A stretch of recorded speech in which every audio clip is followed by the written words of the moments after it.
Joining me now, another super special guest interview. Very excited for this one. Partly because we've actually very rarely got to have much of a conversation. With the thing with people in cheerleading, you always, even when you're in the same building, you rarely get to talk much to anybody because you're always rushing around doing stuff. So welcome onto the show, the one and only Big G himself, Gareth Green. How are you? I'm very well. Thank you for having me. How are you doing? Oh, I'm surviving, but yeah, no, I'm doing well. Enjoying getting all this stuff out. So good. So we'll start where I always start these things, for anyone that doesn't know you, and actually a little bit for my interest, because I'm not sure I know all this stuff. Give us, some info on your background in cheer and all of that good stuff. Okay, so obviously I run Big G Tumbling, which is a kind of a tumble camp provider along with a few other little things, but we're not massively pushing that at all. My biggest baby is my gym, which is Crimson Heat. Which I started in 2010. My background was British gymnastics and rugby. I used to play rugby and I was coaching gymnastics at the same time. And then one day I found myself in a Russian prison and then ended up giving up the gymnastics and starting cheerleading instead, a little step to the right-hand side. And the next I'm gonna not ask you to expand on that. I don't know unless you really want to, but I am fascinated. Do you know what? It's actually okay. I'm not anything terrible. I went to Russia with British gymnastics a long time ago. I think it was 2002. And Vladimir Putin had just come to power. So everything was very strict. And there was a photo at Red Square, which is where the Kremlin is, which is the government buildings there. And there was a big sign which said, "Tourists do not take photos." So I thought, being young and stupid, it would be quite clever to take a photo of the sign which said, "Don't take photos." The Russian military police didn't find that so amusing. Not renowned for their sense of humor. Yeah, no, they didn't laugh much at all, no. And then a wonderful lady with a gun took me to a van, and I spent a nice week or so in a Russian prison, which was cool. A week? Yeah. So the British embassy took a while to get me out. So that was it. So then back to the UK and getting a telling off on British gymnastics, and then there was an opportunity to teach some tumbling for a cheer team, and so I took a little step to the left and did that for a while. And yeah, that was the start of Crimson Heat. From there, I moved and set up my own program with my own ideas, and Crimson Heat's been going since then, 2010. Was that a thing from sort of that move from gymnastics that just, once you sort of, like most people really, once you got involved with cheer, it just sort of sat for you? Cheerleading is something quite unique.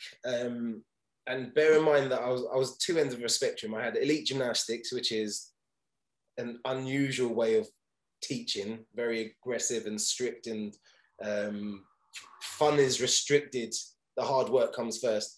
From rugby, which is people stealing my clothes in the changing rooms, and then you're running on the pitch trying to find your stuff, team camaraderie. Then you find this cheerleading thing where you've got the best of both worlds together in the room, and it's, well, you see it, you go to Worlds, this absolute magic happens on that floor. Level 1, the most incredible things you've ever seen in your life, through to level 6, the most incredible things you've ever seen in your life. So yeah, it's a good fusion of all disciplines. So it attracted me, definitely. Yeah, it's that fascinating thing, I think, because of course a lot of people, one way or another move into the sport with a gymnastics background because, it's obviously valuable and it's somewhat a natural move, but it seems, I've always found it's like, it's a bit Marmite for gymnasts. Either it's just not serious enough and they're used to that, or it's, thank goodness, finally something where it's not just me. I've got a team, and can enjoy this. It's quite a culture change, isn't it? Quite a culture change, yeah. It took me a while to go from being the elite coach, you've got to do it like this, to actually relaxing and realizing that the kids will become elite within themselves. They'll motivate themselves. You don't need to be screaming and shouting. Yeah.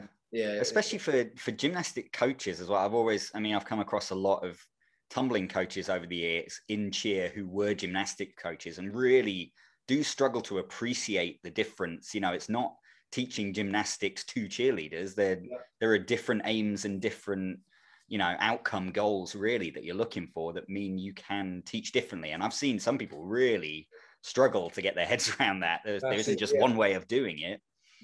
You're exactly right. Yeah, no, I couldn't agree more. And gymnastics coaches that transition into this industry now that I get to meet, it's quite interesting talking to them, and their head was like mine, which I'm just confused as to why it's not being done this way. It's certainly a transition for us as well, and we have to adapt to a different way of teaching. Yeah, well, I think the biggest thing, you know, I always try and explain it to people that in gymnastics, you're directly getting those points for individual aesthetics as well as technique. Whereas in cheer, you know, if you're landing on your feet and it's safe, then that's about what you're getting points for. Nobody's judging taking a 10th off if your toes aren't pointed most of the time, because the judge is watching 30 people at the same time. So, like I say, the outcome goals are just different. It is. And then things like, how do you get this kid to double twist when she's not conditioned like this girl who trains 25 hours a week? There's that's a whole other thing. And interesting to learn about. Yeah, that's well, that's probably somewhere we should all meet in the middle a bit more than we we want to admit. But couldn't agree more, which is quite funny because this lockdown has been a wonderful opportunity for us coaches to actually realize, especially when you've done a lockdown, then you're back to the gym and out again, the 10 weeks of pure conditioning has a massive effect on what you can get from children in the gym. So yeah, I've definitely seen that. And then, you know, other people said the same, like, actually, our tumbling's improved since the kids haven't been in the gym, which almost makes no sense. But yeah, the extra basic conditioning, and then, you know, spending a ton of time just on drills and polishing basic technique. You know, if you can't be out, if you don't have your own air track, although half these kids seem to, but if you don't have your own full setup at home and you can't be throwing your full passes, well, you've just been doing standing back handsprings, they're going to be getting stronger this whole time. So there is that silver lining, which I don't think we were all expecting, but that's it. Yeah. Along with the many negatives. Yes. Which is where we're sort of going with this conversation. Yeah, probably everybody's expecting us to talk about tumbling, I would have thought. Well, expecting, not that anybody knows at this point it's happening, but they probably look at the thumbnail and go, okay, Ant and Gareth are talking. It's going to be a conversation on tumbling, and we're going to stay in that area, but we're going to explore a little laterally from that, I think. But we are going to sort of start in tumbling, because one of the questions that regularly comes to me from coaches, and I'm sure does to you too, because it's something just everybody struggles with, is dealing with mental blocks is the term that everybody uses, which is a term that I hate. I prefer the term confidence issues because it doesn't pen things in. So mental block sounds very definite to me, and I like to think there's a lot of scales to this. But yeah, we're going to start to that because I'm really interested to know, you know, what your I'm sure a lot of people will be, what your take is to that to some extent, how you've dealt with or tried to deal with mental blocks over the years and these things, and just your insight, really. Do you know what? I'm glad you don't like the word mental blocks, because I don't like the word mental blocks, because the kids aren't mental, and they're not blocked. Confidence is great. I love the use of the word anxiety, which to some degree every single one of us experience. We'll get onto tumbling in a second, but I can give you an example of a mental block or an anxiety episode that I had yesterday. I was thinking about it when I was walking home. I went out for a jog, all right? And where I live is some woods. And as you jog through these woods, the trees are quite close, it's absolutely fine. But I went last night when it was dark, and I'm jogging through a park and I can see the woods in the distance and everything's fine. I'm 6'3". I've done it before daytime. But as I'm getting closer and closer, I'm thinking to myself, who's in those woods? I'm thinking, is the Blair Witch there? Then I've been watching, what's that thing? Stranger Things. Is that great big thing with arms going to be that? I started freaking myself out. I'm 6'3". I didn't run through the woods. I went around along the path where the streetlights were, out the other side. I added 10 minutes to my journey. That is a mental block. That is anxiety kicking in. And what's really important is everything I was thinking was not correct. Nothing, there were no monsters in that woods. Nothing was very unlikely anything was gonna happen to me. I'd run through and come out the other side. And I think if kids can understand that concept of what anxiety actually is, it's not specifically your tumble. It's not your fear of that tumble that's an issue. there's a whole spectrum of possibilities as to why you're lacking the confidence to go back. And things as small as you've had a bad day at school can be enough to trigger enough anxiety for you to not go back into that tumble. That's the first thing. The second thing is, we're geared up to move forwards, us human beings. Our eyes are on the front of our heads. We walk very efficiently forwards. We're not very good at walking backwards. We fall over. And for us to train our minds to travel in that direction is actually pretty huge. These kids that back handspring, back tuck, full twist, double twist, you're bonkers. You're absolutely bonkers, because your brain doesn't really want you doing it, because it's a lot safer just walking forwards than tumbling backwards. And so we have to expect, and us coaches, we do expect at times, anxiety will set in for whatever reason at all, and limit your ability to go backwards whilst you're battling that.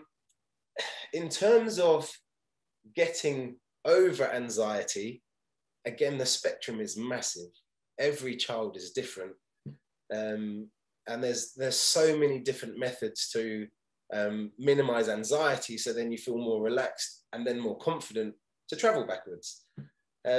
Cognitive behavior therapy, breathing de-escalation techniques, distraction techniques, leave that skill alone for 6 months, come back to it at a worst case scenario. The spectrum is huge. So your question was, it doesn't have an answer. What's my point about, or what do I feel about mental blocks or anxiety?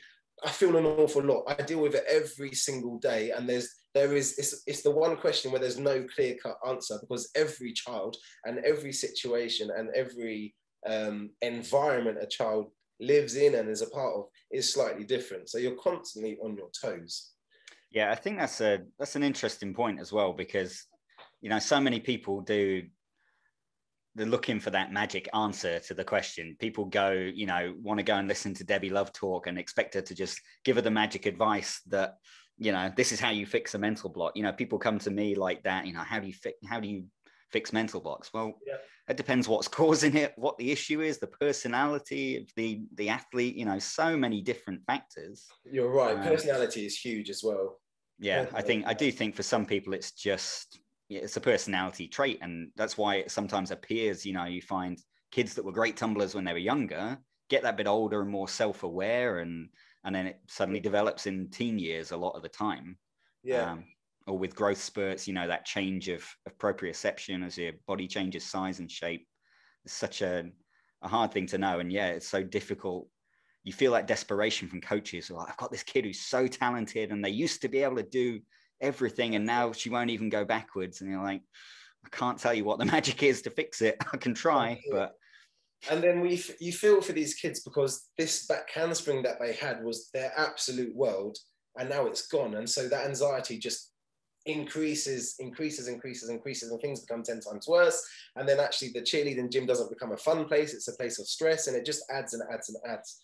So we have a responsibility, I would say, as coaches, to allow these kids to understand the perspective of their situation, and then very therapeutically work with them to minimize that anxiety. And then also check out what else is going on in their life as well at the same time, because often there's an external factor which is increasing their own sort of general anxiety, which then manifests itself into their tumbling. It's a really complicated subject, it really is. And you're absolutely right with what you're saying about Debbie Love. She's a queen, by the way, but everyone's different, and there is no magic answer. And I can't answer questions when people message saying, can you help me with this? I can't do it. I have to be working with you.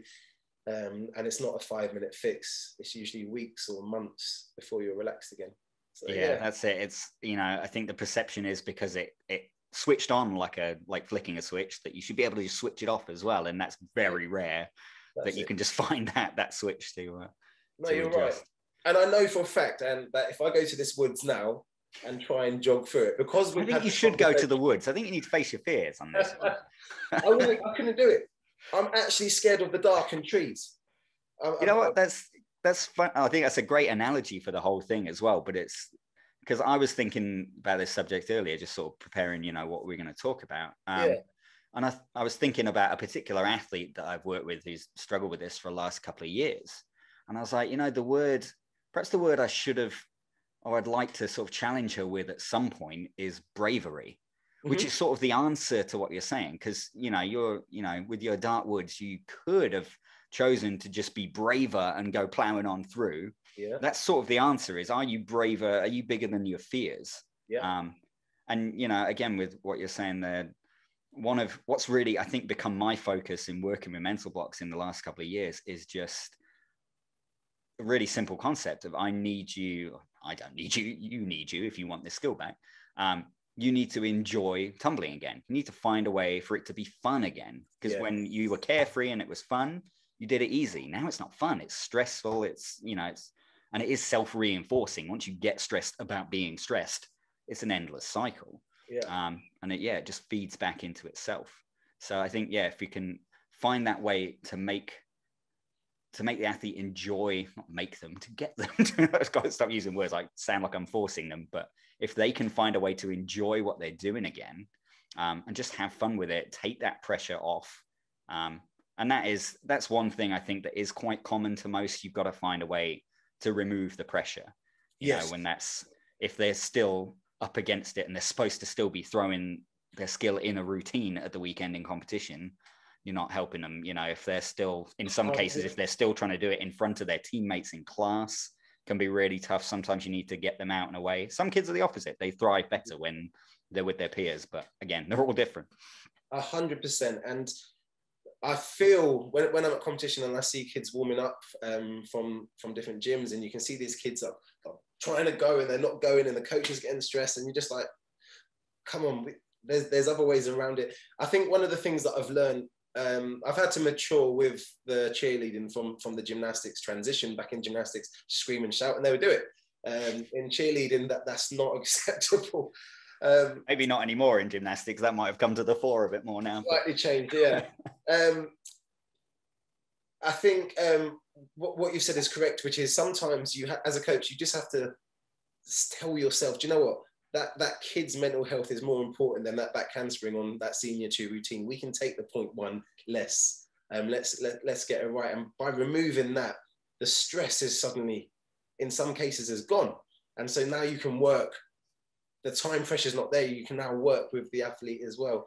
And one other thing I would say about anxiety and tumble blocks, as we call them, is it's really interesting when you're working with a child to try and battle anxiety, what they're doing physiologically.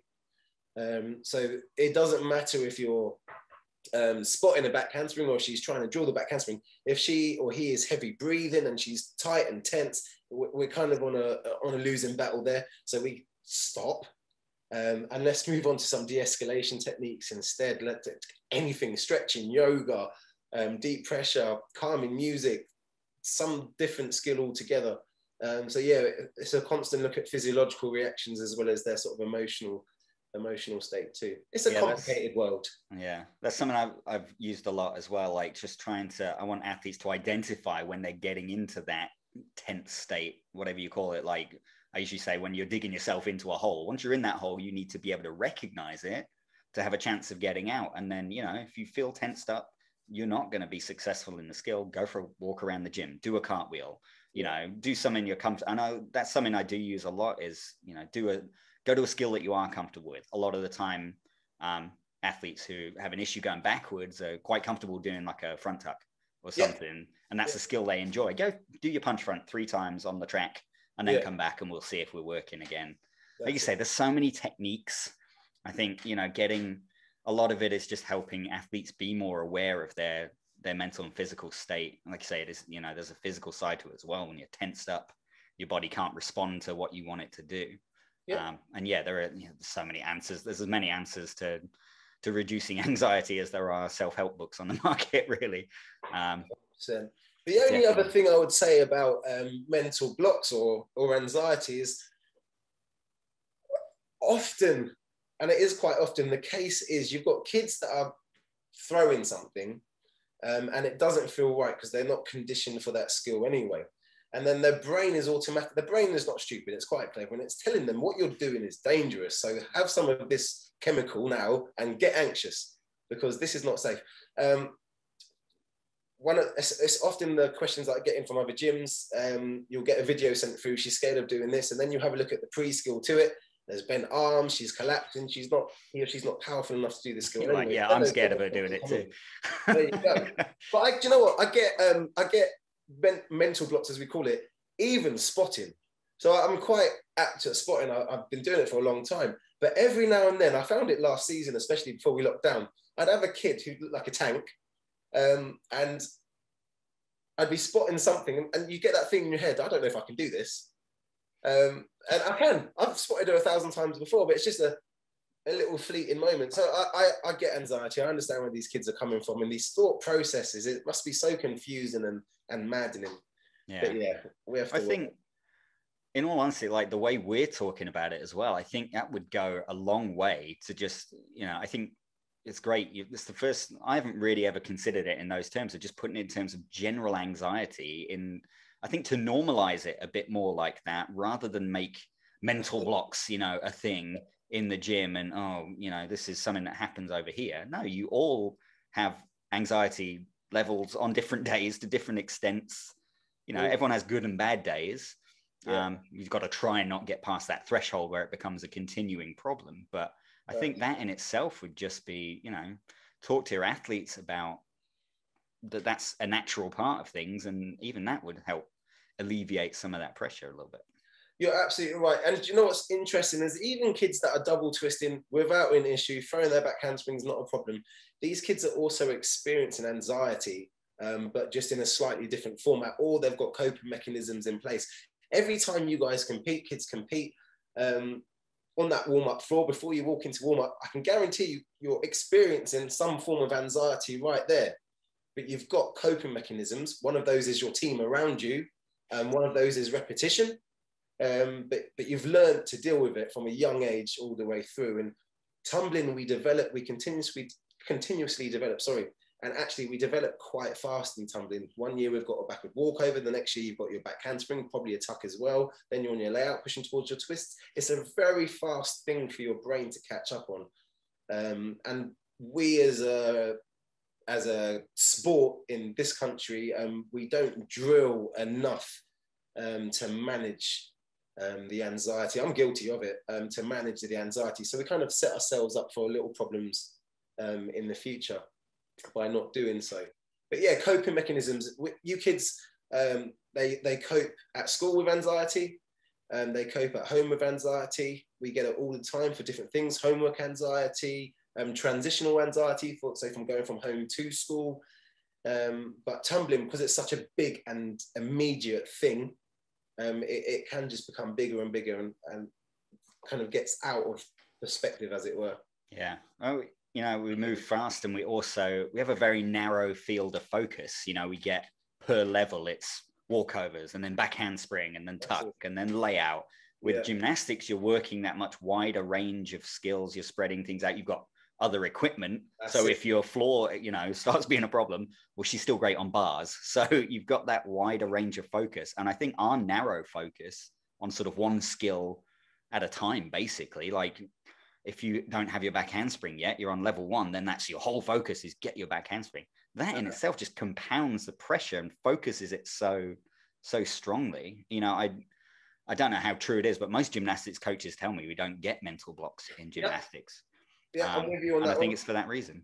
Yeah, I'm with you on that one. And I can't, when I'm doing coaches courses, I can't relay enough how many drills these gymnasts are doing compared to us. For a simple Yurchenko vault, for example, which is a back handspring onto the horse, the drills before it, we're talking years, a couple of years worth of drills before the child even does her first one, without a spot, without a crash mat. There's so many drills and years worth of work that go into each skill, which is why they look so good in comparison to some of the stuff that we and I deliver. And that is, and that, again, that sort of balances back and forth, because we're like, well, we don't have to get everything to look as good. So we don't, our threshold of what's acceptable is mostly, does it land safely and look acceptable, rather than, is this going to score me 10 out of 10? So I have a question for you then. because you are certainly more established than I am with your coaching within the industry. Do you think that the score sheet should require gymnast level skills in terms of cleanliness, or are you swaying towards it's got to be safe? It's a tricky one. In an ideal world, yes, but the balance, of course, is with judging. You've got to have a system that is plausible to judge with up to 38 people tumbling at the exact same time. Mm-hmm. So that's the difficulty, because, you know, as a coach, you try to hide your bad skills if you need the numbers and that kind of thing. One thing I've always been in favor of, and I've tried to put in the right people's ears for a few years, is that at least at very elite levels and big competitions where they have the facilities, you should have tumbling technique judges at the sides of the floor, not sat 100 yards back at the back of the arena where they can't see if things are even safe, really. Yeah. If those kids are landing with bent legs from twisting skills and legs crossed and all those things, put those tumbling judges right at the side of the floor. And then you could start to require, because for me, I hate rules that you can't police. So there's no point going, you know, or we're going to take 0.1 off for every person who lands with their legs crossed. If you can't even see if their legs are crossed, what's the point? Because you're just going to have angry coaches arguing, and we have enough of that. So yeah, I would like, well, I don't know. I'm always also in favor of never taking the flair out of cheer. As a choreographer, I want, you know, what I love is the balance of technical and artistry. And I feel it's already swayed way too far to the technical for me. I want there to be that creativity. I want to see, you know, kids doing those crazy passes. I don't want to see every kid just throw a straight round off flick full or flick double or whatever. I want to see them doing Arabian through and the whips and the combinations that have kind of died away. I feel like we used to see more fun passes, but it's definitely a balance. But yeah, I think we could certainly make strides in the way we judge tumbling. Okay. That, you know, like I say, at Worlds especially, I'd love one tumble judge on each side of the floor that can actually see the corners where people are landing and be able to judge technique realistically, rather than, because when you sit at the back of the room and you're giving a score for technique, what you're really giving is timing and were there any major obvious mistakes that I could see from back there. Like, yeah, that's what I'd like to see. I think so I'm not a choreographer. I've been described by my athletes as one of the worst choreographers of the sport, and I understand that. I feel like this is good. They don't.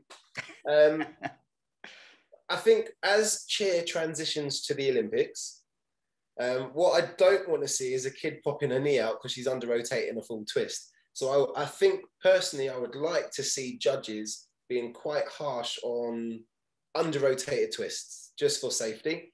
Apart from that, if the legs are straight and you're having a good time, I'm all happy. Yeah, I could go with that. I mean, I think when you're talking about that top, you know, ICU Olympic pathway, you've got a different, you know, you can potentially invest more in more judges to do that stuff. Yeah. I do think we've tightened up over the last few years on that stuff in particular, you know, especially at Worlds level. I don't know about week to week on the floor at every competition, but I feel like I see less knee and ankle injuries now. At one point, it seemed to be plague proportions, at least back when I was in the US, at one point it was like crisis level issue. Okay. And now I feel like you do see less. I think introducing the penalty for under rotated twisting at Worlds at least helped. I think that, you know, I can certainly remember going, you know, I'm not going to risk that kid throwing their full, maybe that they've been doing all season at Worlds because there's a penalty for it. Yeah. So as a coach, that's certainly, I remember that making us think twice. So I think that has helped things a bit. I also think the knowledge and quality of tumble coaching in the industry has improved. Yeah. But yeah, there's certainly a long way to go. Yeah, I don't know what you think in terms of competitions, whether you see as many injuries as we used to. I see a lot of kids getting sick. That's going back to this anxiety thing. I had one of mine last season throw up on the Jam Fest floor. I've never experienced anything like it. Do you know what? I honestly don't know, because I don't know how much time I actually spend. It's quite sad watching other teams because you're busy running around. Oh, that's true, yeah. I find it sad when kids get injured. I think I find it sad in warm-up. That's your best chance to watch other teams. And you're watching passes which are borderline unsafe, and quite clearly going to be a deduction. But again, that's coach education, and coaches actually understanding that judges would prefer to not see that pass and see the 15 good passes that you've got, and that one not so safe pass isn't adding value to what you're doing. That's what I'd like to see. One, the thing that sticks with me on that a little bit is more, not so much with the elite end, but you've got, your level twos, and you've got that kid who just got their back handspring and they really want to put it on the floor. But as a coach, you're like, oh, it's messy and I don't want to, what if she lands on her knees and we get the deduction? But it's that balance between, okay, I'm proud of you and I want you to showcase your skill that you've worked really hard for, but it's not ready. But I don't want to be obsessive about that level of perfection because, like you say, you want everyone to have fun and you want to be inclusive. That's a constant battle as a coach these days. I think like you want that inclusivity and enjoyment versus that pursuit of perfection. Yeah. Saying that though, I see some teams in the UK and oh my gosh, when they're out there team tumbling, they are stunning. You look at Zodiac's level 1, look at Sharon Ann's youth 1. Oh, I watch it all day long. JCP and JCP beat us before lockdown at mini age, and their mini tumbling, lovely, just absolute perfection. Yeah, that's a great thing I think that's come on in the last few years, that has particularly come from that elite level 1 and level 2, teams like your own and SA and Zodiac in particular that are really, if you want to be in the top 2 or 3 of these level 1 and 2 divisions, your tumbling needs to be on point. I mean, there's no room for error there. Yeah, the competitive level is driven. Yes, the last I'll say the last 4-5 years, British industry at level 1 and 2, bang. Yeah, definitely. It's a hard world to stay competitive in. Yeah, and that will keep moving through. I think that naturally, as our competitive arena grows, and there are, right now we have very tough competition in level 1 and 2. And then once you get to level 3 and 4, it starts to sort of thin out a little bit. There aren't so many teams with those high level teams. So there's that, when there's less competition, there's that little bit more leeway with things. And so as that grows and develops and we have more high level teams, I think the competition we have now in country at world's level, those level 5-6 teams, there's now a lot of them. Like there's genuine competition for bids. I think we're pretty much in a position where you might have a world's team and not be able to get a bid, which hasn't been the case historically. If you have a world's team, you're going to find a bid somewhere. Now, we're at that point where there's that competition there, and things like tumbling technique are going to start being difference makers and deciders. And that's when it flicks the switch and, you start requiring that bit more. Yeah, I'm with you. I think the difference there is you can never afford a fall or a touchdown when you're at that elite level. That's what tends to be the difference maker. Perhaps not the technique, but certainly the potential deduction. Yeah. Anyway, let's move we said we weren't going to focus on tumbling. We've taught nothing but tumbling so far, but we're going to stay in the mental health realms really, and talk a little bit about a little broader about the effects, particularly of lockdown and things, and perhaps the mental side of the sport in general. And over to you really, because I know you have topics on this. The biggest subject of the day is obviously COVID. And I have to say, I've come from two sides, two opinions here. Number one, the resilience of the children in this country has been ridiculous. The kids, I follow teams on Instagram. I look at what teams are doing this and doing that. And looking at these kids that are still working 1 year later is insane. And I know as an adult now, I had ADHD quite bad when I was younger. This lockdown would have finished me off. I wouldn't have got through it without smashing up my house or something. But so yeah, the resilience is incredible. These kids have been fantastic. But the flip side is the challenges, the mental health issues, the crises that these kids and families are facing now is a pandemic within itself. And we look at, I'll take my gym, for example, because I'm closest to my gym, but I work closely with an Irish gym too, and I know we're very similar. Kids that were experiencing normality and managing school and anxiety and everything else fine a year ago are now different children that require a period of normality to get back to where they were. Different behaviors. We've got kids that are experiencing new levels of anxiety, kids that have never struggled with school that just cannot manage schoolwork, kids that are struggling with relationships, family relationships, families that are now in financial crisis because of the lockdown and the loss of jobs. The challenges we face as coaches now, it's kind of gone from cheer to kind of social services or social aspect of our gyms, if we want to have gyms, if we want to have cheer again. So it's quite a fascinating and sad time for us coaches as we work through our program and work through the kids that need and require support. It's the impact of COVID is long term, and I don't think it's going to be a short term thing. We've got kids that have been on one path and they're now on a completely different path, and it's going to take a while for them to transition back.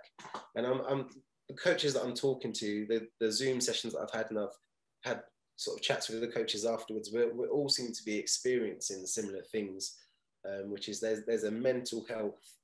I won't call it a crisis because that's quite extreme, but there's certainly a mental health issue that we as coaches are going to have to be a part of picking up, because we're such an important part of the lives of these children and young people. So that's where I'm at the moment. Yeah, I definitely agree. And I think, because it's been such a weird time, and I think there's a temptation to think that, especially this week, we're like, oh, good, April 12th or whatever it is, if all goes to plan, we right back to normal, everybody back in the gym. And there is that temptation to think, that we're going to resume normal. It's actually something I've been just thinking about this week. I'm like, if there's been times during, for me, during the pandemic, the lockdown and everything the last year, and I'm sure it's the same for other people, where you're just sort of waiting for normality to resume. And it's almost a trap at this point, because normality as was before is not just going to resume. It's a different world. It's a year of change since that happened. Yeah. So if, it's going to be the same with cheer and getting back in the gyms, if we, expect things to just pick back up and just resume as normal, you're going to be in for a rude awakening, because like you say, the kids are going to be in different places. Some of them are a year older than the last time you saw them, because some people didn't even reopen between, lockdown 1 and lockdown 37 or whatever we're in now. Some people haven't really had that contact. I know a lot of people have athletes that haven't been on the Zoom classes and haven't interacted like that. Correct, and things like that. So correct. You're going to have kids, and we know how much they can change within a year, personality and everything wise. Expecting just normality to come back is a trap that you could fall into if you're not careful. You're going to have to adapt and plan differently and change, not just easing back in physically, you're going to have to ease back in mentally and everything else, which as well, if we're, you're on the same World's Coaches group that I am, we're talking the other day about whether we're going to try and compete the end of the season or we're going to start over. Well, if you're coming right back in, you're like, right, guys, we've got competition in 2 months. Whoa, right. That's going to be a fun one. So I'd hire you tomorrow, because I've literally just had the same conversation with my staff. At my gym, this is Crimson Heat now, we had a Zoom meeting just before the whole program, just before this. And I said to my kids that the transition back is going to be another step on their journey towards normality. Their transition to school is first of all. But even with that, we're going to experience an increase in anxieties because kids have been at home for a year, and actually a step to school from home is huge. I've had kids that haven't left the house. I've got kids that are too scared to touch anything in case they get COVID. I've got kids that have struggled with social relationships, because now social relationships are on Zoom, and how does that work? How do you read someone's emotions back on what they're thinking? The spectrum is huge. And within my gym, we've made a decision that forget initial competitions let's have a couple of weeks of transition. Everyone come in, here's your open gyms, come and play, come and meet each other, come and hug each other again if you're allowed to do so. Come and listen to some salsa music, come and tumble, come and stunt, just relax and enjoy yourselves. 2 weeks. From that, if there's a sense within my gym that the mental state is good, the kids are feeling good, they're ready to go, then we'll start that elite pathway again, and perhaps look at future nationals, perhaps not. Wait until December for the first competitions of the next season. I actually don't know, and I was speaking to some coaches. My advice to them is don't plan now in absolute definite. Keep things quite open, because we're not sure what the actual impact of this COVID and this lockdown is. We need to see our kids and work with them before we can finalise anything at all. Yeah, I'm sure there's going to be, stuff that we're just not even thinking of right now, and it's always difficult for us as adults to get inside, the head of kids. Yep. When we always talk about this sort of generation gap we have now, like, our kids we don't even understand them anymore. They're so different than even a few years ago.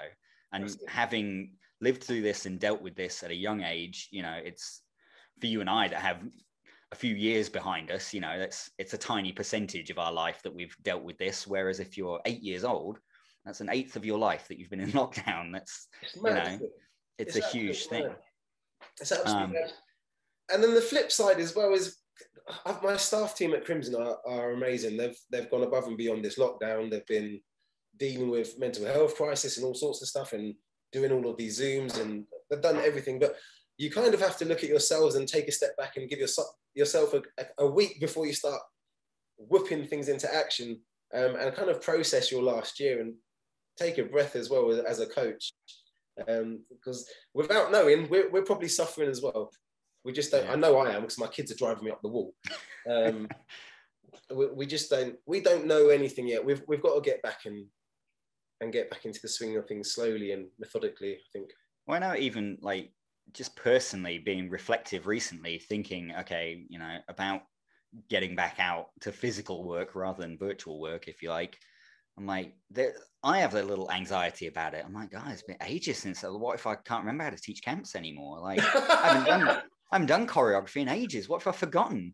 I've always, and actually, that's something I have every choreography season. When I get to that first routine of the year, I'm like, God, I haven't done a dance for a year, or it's probably about 2 months or something. Like, I hope I can remember how. I hope I'm still relevant and working. Yeah. But that's, that's definitely a thing. I remember as a kid, there was a point when I was in high school, and I had an illness I was out of school for about 2 weeks. And now I had serious anxiety issues going back, and then like the thought of how much I'd missed out on, like with my friends and everything else that was going on, I didn't want to go back. I had serious issues like being able to get back in. And once I did it, obviously it was fine. Everything worked out great, but that was a massive source of anxiety at the time. Yeah. And then, like you say, with the physical contact is an interesting one, because I find now, I don't know if you do, like I'll watch TV from like, that was made years ago or something, and somebody will shake hands and I'll be like, because I've gotten so used to that social distancing. I've gotten used to being distant from people and cautious. And as much as I'm over here dying to high five somebody or have a hug from someone that isn't my mum, who's in my bubble, or whatever we call it these days, I don't even know. I wonder, I don't think once the masks are off and the social distancing goes away, whenever that happens, that I'm not still going to be walking 6 feet away from people in Tesco's. It is, I think this COVID will change our generation. I think our kids will eventually adapt and go back to normal, but we're going to be almost scarred for life. What you're saying rings true. And even today, I'm seeing someone walk towards me and I'm thinking, shall I move across to the other side, or shall I stay? It's mad. It's absolutely mad. It's a crazy world. It doesn't seem long since I never get used to wearing a mask. And now I just always have one. I always have a thing around my neck and pull it up. I still feel like a bandit every time I go into a shop and pull it on before I go. Still feel like I'm about to go and rob the place. But it's the new normal is a bit cliche at this point, but it has become so, after this amount of time, has become quite normal. So there is a readjustment period, I'm sure. And I think kids need to understand that kids watching this, they need to understand that you've done this for a year, and all of those slightly different feelings that you're having, the slight moods that you've got, the fatigue, the snap temper that you might have, there's a reason for it, and it's been the complete change of your social life, the complete change of your environment around you, and it's actually okay to be feeling like you are. What's really important is that these kids have got the option or the opportunity to talk about it, process it, and almost find a path back to how they were feeling, or what is their equilibrium. So yeah, we're very open and discussive at Crimson Heat about stuff. We have a parents group that work, I can't stand parents, by the way, they ask too many questions, but we have a parents group that work really well together, and they talk about skills that they've learned and ideas to help their kids manage stuff. I've been quite proud of them. I'm never proud of my parents, but I've been proud of them this lockdown. They've done well. And the kids are the same. The kids have got their groups, they're talking to each other, they're discussing their issues, their homework issues, they're even open about their own anxieties, which I find really quite mature when you've got a 9-year-old saying at the moment, I'm struggling and I've started twitching and I'm just wondering what you guys think about it. Don't worry, kids, you'll be fine. When we get back to the gym, we'll hug and all that. It's been quite nice and quite inspiring, but it's obviously having an impact, a big impact. Yeah, I think obviously, you know, for most cheer coaches are going to want kids getting back into cheer and getting back into class and teams and whatever to be therapeutic, to be positive in, I hope so, in getting back from that. You know, I'm sure everyone's going to want to, but yeah, definitely as coaches, we're going to need to be patient and be aware to more of those things that we don't normally probably think that much about. Absolutely. And I think one of the positives that I'll take from this COVID year is, when I say positive, it's a negative, but it's a positive for me, is I'm going to be a huge amount more aware of the kind of anxiety side of the sport, the anxiety side of athletes. When you're talking to an athlete or when you're dealing with an athlete, you might not see that they're anxious or understand that they're anxious, and actually they are. So you can kind of work with that a little bit more, be more open to the fact that athlete, that stunt group, that team might have a bit of an anxiety issue themselves, and use some of the skills that you've learned through this COVID time to de-escalate that and hopefully get happier and better athletes out of it. Yeah, I think there's a great opportunity. It's something I've talked to a few coaches about in the last week in various different contexts about the opportunity for fresh start. If like coming off of this thing, you know, if, you know, I've talked to coaches who want different things out of their program or feel like they need change with various things they're doing, and go, well, this is your best opportunity you're ever going to get to hit the reset button. 100%. If you want a different culture, if you want to, you know, if you do want to change the way you coach or the way you interact with your athletes, you're gonna have all the opportunity in the world to hit the reset button and take a fresh start. Absolutely. My personal reset button is I want my level ones having walkovers like Shadow or Sharon Ann. That's the reset for me, I'm telling you. Well, I mean, I've been saying to kids all this time, like, if you don't come back in the gym with the best jumps in the world after spending the last year on Zoom doing jump drills and conditioning, I mean, I don't know what to tell you. That's been one of my number one things. Like, you should absolutely come back with better jumps than you left, because that's, if nothing else, that's the one thing you could be doing. Yeah, no, I'm with you on that. And I think I'm hoping my program will be like that, because it's one of the things we talk about as well. And looking at them zooming in their uploads, they seem to be jumping better, which is a positive. Yeah, there's definitely ups and downs of this COVID, and I think we coaches, we've got a busy few months ahead of us as we try and help. That's the word. As we try and help, there's a lot of kids that are going to need our help as sort of industry professionals, and we're going to have to really step up, because there's a lot of kids in our squads. It's not like gymnastics back in the old day when they had 9 and that was it. It'd be interesting to see as well, you know, from that side of things, how things change with numbers. If, you know, I know a lot of people have struggled with Zoom. Most people seem like they either have like full attendance, all their athletes show up to everything like they always did, or they've got like 50-50, like half of them that are really keen come to everything, and then the other half they haven't seen for months at this point. It's going to be interesting to see whether all those kids come back in, whether they just didn't, you know, whether they just didn't like the online stuff or didn't want to engage for whatever reason, or whether, you know, there is going to be a drop off, or are we going to get an influx of thousands of new kids that are so glad to be able to do anything that they're ready to try something new. It's always interesting to see how that's going to go.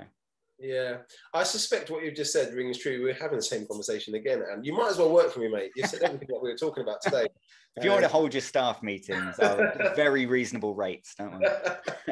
And I think it's going to be actually a mixture of everything you've said there. I think we are going to see a bit of an influx. I think I'm very proud of the cheer industry, our cheer industry in Britain, looking at what we've done online. I'm still very much involved in the British gymnastics industry, and I look at what they've done, and actually we've done a better job.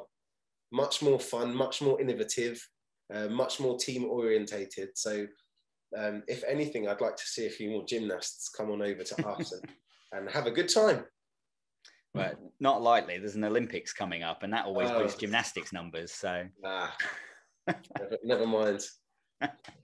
All right. Well, we'll wrap it up there. I think that was a great conversation. I think that's going to be I think it's going to ring true for a lot of people. And, you know, I hope a lot of coaches can get some reassurance from this, if you like, and ideas, and hopefully inspires a lot of people. So I think it is going to be so important, like we've talked about, being patient. And I mean, actually, I hadn't really given it a lot of thought in terms of how things are going to go when we do get back in the gym, and what we need to think of beyond just let's get the teams back up and running or whatever. So I think if there's one takeaway from this, then, you know, we should definitely be thinking beyond the technical and the cheer side of things, heading back into the gyms in hopefully another 6 weeks or so, whatever. It still seems a long way away when you put it in those terms. 6 weeks, but cool. We'll wrap it up there. Appreciate your time. Well, thank you so much. I really appreciate you coming on. It's been a great conversation. And we'll have to do it again. We'll find some more topics, because I think we could probably continue this all night if we really wanted. So much appreciated.